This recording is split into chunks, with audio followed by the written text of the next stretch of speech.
Alô, então vamos aqui falar rapidamente sobre pesquisa, trabalho científico e sobre produção. Bom, é notório que há muitos séculos a gente vem produzindo uma grande quantidade de trabalho científico. Alguns trabalhos têm enorme relevância para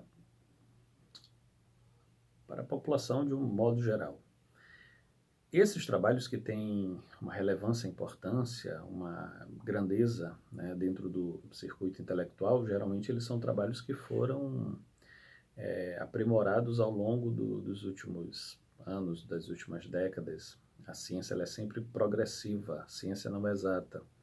A ciência ela não é uma atividade infalível, mas ela é uma atividade que cresce como se fosse uma espécie de espiral. Hoje em dia, dentro dos centros acadêmicos, a gente tem regras. Por exemplo, no passado, em geral, a gente fazia trabalho sem levar em consideração a metodologia. O que é metodologia? Metodologia significa, entre outras coisas, seguir um determinado caminho.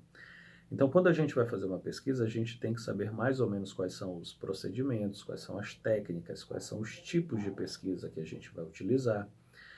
Hoje, existe uma vasta produção, né, existe uma literatura enorme que fala especificamente disso. Você consegue baixar textos, livros, artigos, mesmo dentro aqui do YouTube, existem dezenas de vídeos explicativos e cursos dos mais variados profissionais que tratam, né, que abordam esse tema, que falam sobre tipos de pesquisa, que falam sobre metodologias diferentes e abordagens.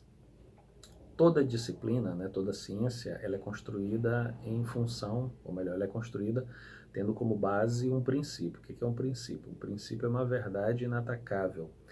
Por exemplo, a lógica clássica, ela necessita de princípios, como toda disciplina necessita.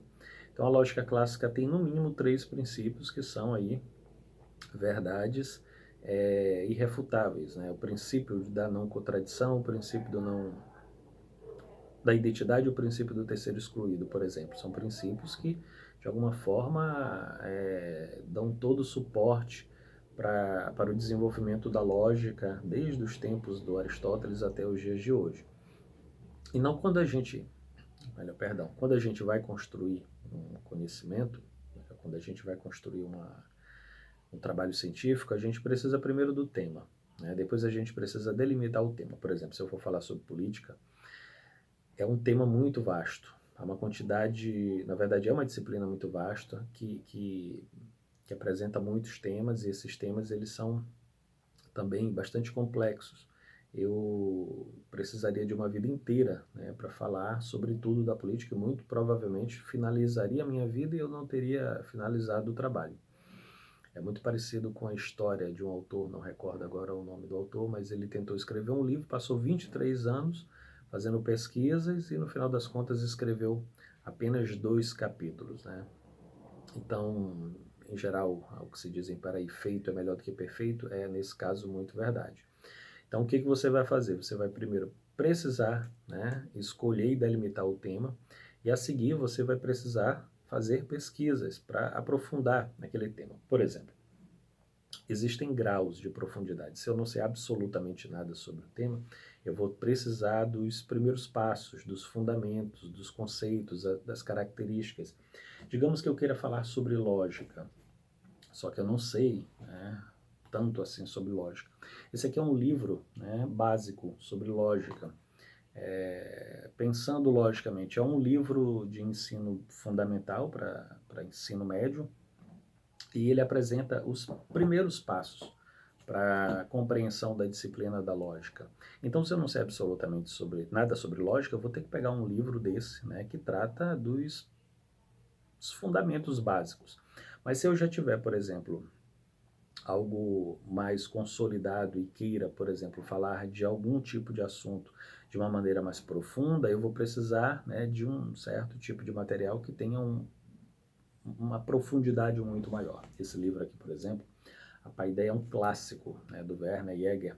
E se eu quiser entender como é que se formou, né, os conceitos de intelectualidade cidadão no mundo antigo, como foi a pedagogia, como foi a história, como foi a filosofia, de como essas ciências elas serviram para a formação do homem grego. Esse livro aqui é um livro excelente, porque ele é um livro que tem uma profundidade boa e que tem também uma expansão muito interessante.